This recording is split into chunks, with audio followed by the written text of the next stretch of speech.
Sorry. Yun lang. Let's go. Bye. Finish. Departure Manila Terminal 3. Ang TD lang. Yes, good day to you guys, and we're on our way to Surigao for a speaking engagement, guys.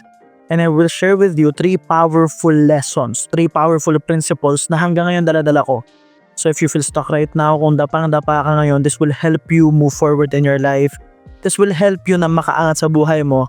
And if you are here right now, kung sa tingin mo nasa taas ka ngayon, this will help you sustain the success that you have. Yun lang. See you later.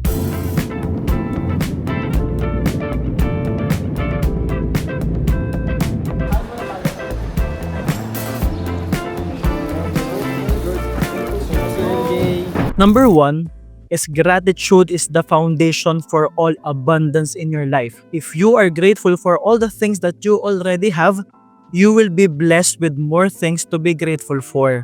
It means pag marunong ka magpasalamat sa mga bagay na meron ka, bibigyan at bibigyan ka pa ng mas maraming blessings. Ito yung lagi kong binibigyan na example, guys. For sure, nakakita na kayo ng bata na about 4 years old. Tama? And pag may bagay silang gusto, if they want something from you, may hinihingi silang gift, di ba maglalambing sila, yayakapin ka nila, and of course, they will ask for it. And since sobrang cute nila, lalakihan ka pa ng mata, you know, parang may sound effects pa, nag-slow motion lahat, right? You will work really hard to give the child whatever they want. Paghihirapan mo, pagtatrabahuhan mo. And let's just say dumating na sa point na kaya mo nang bilhin. Pupunta ka ngayon sa toy shop or pwedeng national bookstore if it's an art stuff. But either way, you're gonna buy something. Bibilhin mo yung gusto niya. So ikaw mismo bilang giver, di ba excited ka? Di ba? Excited kang makita yung reaction niya kapag binigay mo yung gusto niya. So ito na. Nakapack na siya, nakabalot na siya, naka-gift wrap na siya. And then iaabot mo na sa bata. Di ba inaabot mo pa lang yung gift? Excited na siya, ang saya na niya, at nagte-thank you na siya sa'yo. So anong mararamdaman mo bilang giver na habang inaabot mo, nagte-thank you siya. Tapos sobrang excited siya na binubuksan yung bagay na yon. Tapos marunong siyang magpasalamat. How would you feel? Happy? Fulfilled? Diba parang ang sarap niyang bigyan ulit? Why? Kasi marunong siyang magpasalamat. For quite some time, maybe 1 year or 2 years, nilalaro pa rin niya yung binigay mo. Iningatan niya yung binigay mo. What will happen? Mas lalo kang gaganahang magbigay. Ito pa another example. What if yung toy na gusto niya wala, hindi available. Pero ikaw bilang giver, gusto mo talaga magregalo, gusto mo pa rin magbigay, bumili ka pa rin. But here's the catch. If yung bata hindi marunong magpasalamat, tapos, this is not what I want, di ba hindi ka nagaganahang magbigay ulit? Di ba may mga bata na kahit hindi niya makuha yung exact na gusto niya, magpapasalamat pa rin, magte-thank you pa rin, excited pa rin lagi. Di ba kung binigay mo sa kanya, hindi exact gusto niya, pero nagpapasalamat pa rin siya, excited pa rin siya, grateful pa rin siya. Di ba ikaw bilang giver, ang nasa isip mo, whatever it takes, hahanapin ko yung gusto niya, ibibigay ko yung gusto niya. Ganyan din trumabaho sa God. Kung ikaw nga na kailangan mo pang maghirap, kung ikaw nga na kailangan mo pang maghanap buhay, kung ikaw nga na you have to work really hard for you to give, what were yung nasa taas? Nasa isang snap, nasa isang iglap, kaya niyang ibigay sa'yo lahat. Ito problema. Baka hindi ka marunong magpasalamat sa mga bagay na binibigay niya sa'yo. Or, baka naman meron siyang binigay sa'yo initially, pero hindi ka kasi nagpasalamat eh. Hindi ka grateful. O baka naman nabigyan ka na, but you fail to acknowledge the good things in your life right now, at baka yung mga bagay na meron ka, hindi mo iningatan. Probably you have a career right now, pero ang nasa isip mo lagi sa career mo, puro reklamo, puro trabaho, puro hirap, puro negative na lang yung nakikita mo. Samantalang dati, pinagpe-pray mo lang. Dati, pinagpapasalamat mo lang. Ang tagal mo nang hinihiling na ibigay sa'yo yung trabaho, ibigay sa'yo yung opportunity, pero hindi ka nagpapasalamat. Ngayon, nandyan na yung opportunity, galit ka, hindi ka grateful, malungkot ka lagi, puro problema na lang nakakita mo. How about your business? A lot of you may be dreaming about a business way back. Long ago, baka pangarap mo lang magnegosyo. Pero ngayon, may negosyo ka na. Grateful ka pa ba? O puro problema na lang ang nakikita mo? Puro reklamo ka na lang? I'm here to tell you, you won't get what you don't appreciate. You won't sustain what you don't appreciate. Yung mga bagay na meron ka, pag hindi mo natutunang i-appreciate yan, mawawala yan sa'yo. Pero pag na-appreciate mo, grateful ka sa mga bagay na meron ka, lalago at lalago yan. So medyo mainit na, pasok na muna tayo guys, let's go. So guys, alam nyo ba, yung mga blessings, hindi yan dumadating sa atin in a form of result already, no? Magsisimula siya sa opportunity. For example, may nadating siyang opportunity, nagagastusan mo, paghihirapan mo muna. Or number 2, It can be in a form of a skill. Diba? Sometimes yung skill, kailangan mo pa mag-enroll sa course, kailangan mo pang aralin, kailangan mo pang magbayad, kailangan mong gastusan. Or maybe it's a form of a challenge na mapipilitan kang lumaban, matuto, and doon ka mag-grow as a person. Ang mahirap sa atin, meron tayong mga bagay na hinihilin, meron tayong mga bagay na gusto, and akala natin ibibigay siya sa atin na resulta agad, right? And some of you already understand na ang goal nyo lang talaga is magnegosyo. For example, nung ayan na yung negosyo, syempre excited na excited ka, binuhos mo lahat, pero syempre alam naman natin kapag nagnegosyo ka, merong effort na involved, di ba? Kaya lang mahirap sa atin pag nag-e-effort na tayo, napapagod na tayo, hindi na tayo grateful, hindi na tayo masaya, hindi na tayo nag-e-enjoy. So, parang laruan lang yan. Pag ang laruan, ini-enjoy mo, tapos iniingatan mo, tatagal sa'yo. At kapag iningatan mo ang isang bagay, mas marami ka pang makukuhang ganong bagay din. Same goes with life, right? Pag yung opportunity na binigay sa'yo, iningatan mo. Your work, your career, your job, iningatan mo siya, lalago yan, mag-grow ka dyan. Another example is yung negosyo mo, pag iningatan mo, may ownership ka, lalago yan. So whatever you have, whatever you do right now, be grateful. At ito, pinaka major lesson sa akin. Pag hindi mo na-appreciate ang isang bagay, hindi siya tatagal sa'yo. Pag hindi mo na-appreciate ang isang bagay, mawawala siya sa'yo. Right? So, kung nasa taas ka ngayon, nasa tuktok ka ngayon, i-appreciate mo yan, i-enjoy mo yan. Pero wag mong ilalagay ang pera sa ulo. Ang pera nilalagay sa bisa. Right? At pag may mga maliliit na bagay na meron ka, matuto ka rin na i-appreciate para dumami siya. Okay? So yun lang guys, in a few moments, flight na namin pupuntang Surigao. So doon na natin itutuloy itong video na to. See you. Siguro lagyan natin ng photo na may booking. Yung mga crazy na gusto magbayad.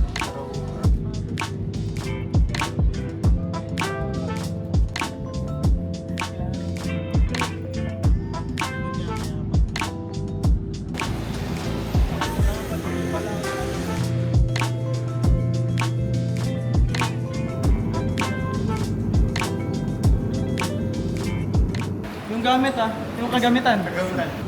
We raffled them all. We raffled the Louis and the Chanel's. It's eggs. Yes,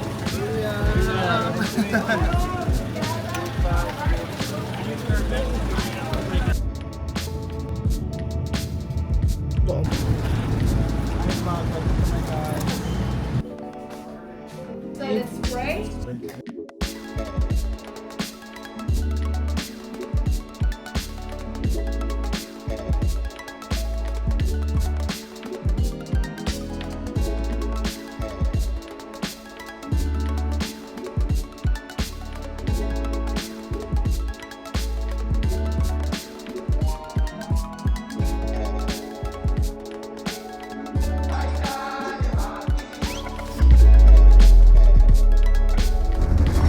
Number 2 is win the game of life.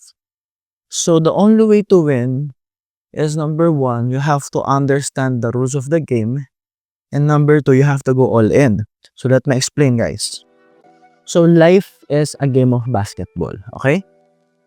So let's just say this is the ring right here. Ayan. Ito yung playing field na tinatawag. In the business, this is what we call the marketplace, okay? So, let's just say ito yung ring. This is the basketball field. Now, number 1, as a player of the game, you have to have goals. Which means, ang common goal ng team, manalo. Alright? And kailangan consistent, nagpa-practice, consistent lumalaban, and most of the time, panalo yung mga games nila. So of course, that's the common goal. Pero syempre, as part of the team, meron kang tinatawag na individual goal. So kung hihimayin natin siya into a micro goal, ano ba pinaka-goal natin sa basketball? To shoot the ball to the ring. Diba? Para manalo ka, kailangan mas mataas yung points mo. Para tumaas yung points mo, kailangan makashoot ka sa ring. So the ring represents the goal. So ibig sabihin, If you don't have a goal, it's the same as saying that you are playing basketball nang walang ring. So, very important that you understand the rules. Okay? So, mahalaga, meron kang goal. Of course, pag part ka na ng laro, may goal ka na. Okay? Pag player ka na. Of course, there will be people outside of the game. Right? Meron tayong tinatawag na watchers. Mga nanonood lang yan. Wala yung pakialam. Okay? Meron tayong tinatawag na haters. People who are outside of the game and they don't even understand the game. They don't play better than you. And the fact that they are out of the game means na kaya sila hater, kaya sila nagagalit, kaya sila negative kasi hindi nga sila part ng game eh. Hindi sila kasali. So baka naiinggit sila. Naiinggit sila na ikaw tinutupad mo na yung mga pangarap mo, ikaw may goal ka na, ikaw player ka na, and you are trying to win the game of life. Sa game, meron tayong tinatawag na most valuable player. The MVP, siya yung pinakamaraming points, siya yung may pinakamaraming ambag. Meaning sa team, meron din talagang magaling, meron din talagang skilled. Diyan ngayon papasok yung tinatawag na practice. Okay, yung mga tao, yung mga player na nananalo, yung mga player na nagiging MVP, yung mga player na nagiging valuable, sila yung mga taong laging nagpa-practice. Sila yung mga taong, these are the people who are taking massive action every single day. Gigising na maaga, practice, pahinga, practice, pahinga, practice, pahinga, regardless if someone is watching them. Regardless kung okay sila or not, regardless of how they feel, they will practice. And because of that, they can create results. Right? And since they can create results, they have value. As simple as that. So if you want to win the game of life, you have to go all in. Number 3 is act as if. So how do you do that? Number 1, guys, is you define exactly what you want. Okay? So kung ano yung goal mo, ano yung gusto mo, you have to have a clear definition. Kasi, lagi ko nga sinasabi sa inyo, you will only be pointed towards the right direction if you have a destination. Okay? So ito yung magbibigay sa'yo ng direction sa buhay. So kailangan malinaw ka ano exactly yung gusto mo. So you have to answer the question, what do you really want? And we created a podcast about this. Okay? So what do you really want? Ano yung bagay na gusto mo? It can be anything that you want. And you have to make sure that you want it. Okay? Kasi a lot of people are asking me, Sir MJ, nagpo-procrastinate kami, Sir MJ, tinatamad po kami, Sir MJ, parang hindi kami ginaganahan, nabu-burnout kami. It's because yung tinatrabaho mong goal, hindi mo talaga goal. Baka goal ng ibang tao yan para sa'yo. O baka yung tinatrabaho mong goal, hindi mo talaga gustong-gusto. Okay? So pag nag-set tayo ng goal, it has to be something that excites you. Something that motivates you. Isang bagay na willing kang pagtrabahuhan ng sagad. So again, it can be anything. It can be a house, a car, money, sales, a bigger team, expanding your business, starting your own business, building something new. Anything that you want. And the rule here is you have to write it. Bakit natin isusulat? Kasi minsan pabago-bago yung gusto natin. At nakadepende yung standards ng gusto natin sa tinatawag nating state natin. It means your mental, emotional, and physical state, okay? So, pag hindi okay yung iniisip mo, negative yung iniisip mo, kung ano-ano yung tumatakbong negativity sa utak mo, nag-overthink ka, mahirap mag-set ng goals at pabago-bago yung goals mo. Pag mabigat yung damdamin mo, mabigat yung puso mo, you feel really bad right now, you have negative emotions, maybe there's a trigger, something that triggered you to feel really bad about yourself, maybe right now you feel unworthy, you feel stuck. Of course, ang hirap mag-set ng goals. At pag bagsak yung katawan mo, ang hirap din mag-set ng goals kasi hindi ka healthy. Diba? Hindi ka okay, natatay ka, or may LBM ka, or whatever, right? So right now, while watching this video, you are in a learning state. You are in a focused state. Kasi mamaya, baka hindi ka na naman ganado magsulat ng goals mo. Okay? So isulat mo yung goals mo. And after that, paplanuhin mo na ngayon ano yung mga bagay na gagawin mo. Ano yung mga bagay na connected dun sa gagawin mo.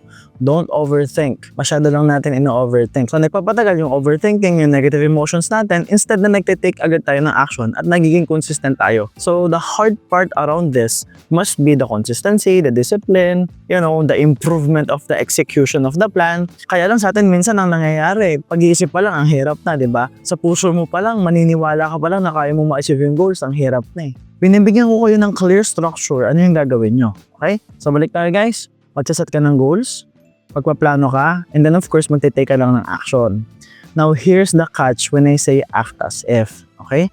When you show up, as you take massive action towards the goal, again, you now have a destination, you are now pointed towards the right direction, kailangan, guys, you show up in a different way or you show up more aligned and more congruent to what you want.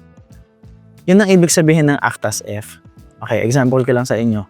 Sinulat ko before na pangarap ko talaga maging public speaker, no? Pangarap kong maging magaling na speaker. And then I was dreaming about being paid a lot of money for that. So for more than a decade, syempre nagtotalk ako almost every day, no? May kausap akong 2, 5, 10. That's what I do in my business before. So act as if means that if I want to earn 1.5 million, 1 million, or if I want to be paid millions when I speak in front of people, I will show up that way. So ibig sabihin kahit libre yung talk. Alright? Kahit libre yung public speaking ko before, kung saan-saan ako nakakarating, kung saan-saan ako nakakapunta, iba't iba yung audience ko, di ba? Pero regardless of that, I'm early. Regardless of that, I show up. Regardless of that, paid or not, I will show up as if I am being paid to do so. That is why right now, we are being paid a lot of money for the speaking engagements. Pero last time, na-invite kami. Actually, kakauwi lang namin. We have the opportunity to serve people. We're doing that. Right? Because we don't care. I don't care. I'm gonna show up as if bayad ako ng malaki. Right? Kasi dito naman ako nagsimula. Yan, ayan, kasama ko sa likod yung tiyo. Naantok-antok pa sila dyan. Sundo pa tayo ni Papa D. Right? So ngayon, yung pinapangarap kong speaking engagements, nangyayari na. So, bibigyan ko kayo ng mas malinaw na structure. If you have goals, for example, money, like earning 1 million per month, for example, maybe having a car, and then being promoted, or building your business. Okay, nakasulat yung goals mo, di ba? So the bigger question is, kapag nakuha mo lahat ng yan, how will you show up? Gigising ka ba ng umaga na excited? Yes. Gigising ka ba na grateful? Yes. Lagi ka bang masaya? Yes. Magaling ka ba mag-handle ng problema? Yes. Pabebe ka ba? Hindi. Hardworking ka ba? Probably yes. Excited ka ba na mag-take ng action? Yes. 1 million per month ba naman ang kinikita mo? Excited ka bang makipag-usap sa mga tao? Yes. Excited ka bang harapin yung pamilya mo? Yes. Excited ka bang mag-set ng bagong goal? Maghanap ng bagong bibilhin? Of course, yes. Because you have the money. Mas mabait ka ba? Kamusta attitude mo? Kamusta mindset mo? So bottom line, merong malinaw na bagong ikaw. Okay? There must be a new you, a new self-image, a new identity that you have to embrace. And you have to show up that way. You have to act as if you are there already. You have to act as if you are already earning. You have to act as if you already achieved your goals. So gigising kang excited, gigising kang masaya, gigising kang grateful, mas masipag ka, excited ka sa trabaho, excited ka sa ginagawa mo because you are already there. Guys, yan yung 3 major lessons na hanggang ngayon, dala-dala ko, hanggang ngayon ina-apply ko. Kaya nga, balik tayo sa paglilingkod sa mga tao. Pagkakaroon tayo ng Power Talks every Friday, libre sa Manila, guys. Babalik ako sa pagsaserve sa mga tao ng libre, pagtatalk ng libre. Even if right now, I'm one of the highest paid mentor, I'm one of the highest paid speakers, I don't care. I'm gonna serve people. Why? Because we now have a new vision, right? A new vision of becoming an international speaker. A new vision, na dadating ang time, pupunta kami ng Singapore, pupunta kami ng Kuala Lumpur, pupunta kami ng iba't ibang bansa, pupunta kami ng UAE para mag-serve sa mga tao, para dalhin ang MJ Lopez system, ang MJ Lopez Success System, Ultimate Mastery, Success Blueprint, Self-Mastery, dadalhin natin yan sa iba't ibang bansa. And before it happens, I know myself, na kailangan mag-serve muna tayo, na kailangan tumulong tayo ulit, na kailangan bumalik tayo sa basic. I'm so happy and grateful now guys kasi yung dating MJ Lopez na pinapangarap ko, no? Kasi dati pangarap lang to eh. Dati sinasabi ko lang na ay invite ako as a speaker, you know, magiging magaling na speaker tayo, magkakaroon tayo ng mga online courses, magkakaroon tayo ng mga webinars, paid webinars, magkakaroon tayo ng magandang kotse, magaling na team, mag-expand yung business ko, mag-expand yung team. Lahat yan nangyayari na. Guys, lahat yan nangyayari na.